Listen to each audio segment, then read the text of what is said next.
This will be a quick review of the Better Kitchen page protectors for recipe cards.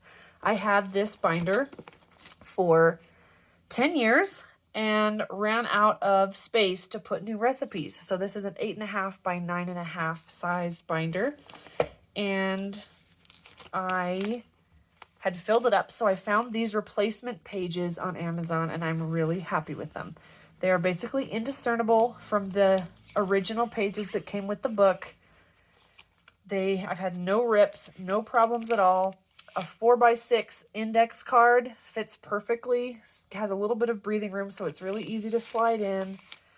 And it fits the default cards that came with the recipe book. And they just fit in perfectly to be replacement pages. When these wear out, when these fill up, I don't think they'll wear out. When these fill up, I will get the exact same ones to add to my recipe book. So I'm really happy with these, and I think that you will be too.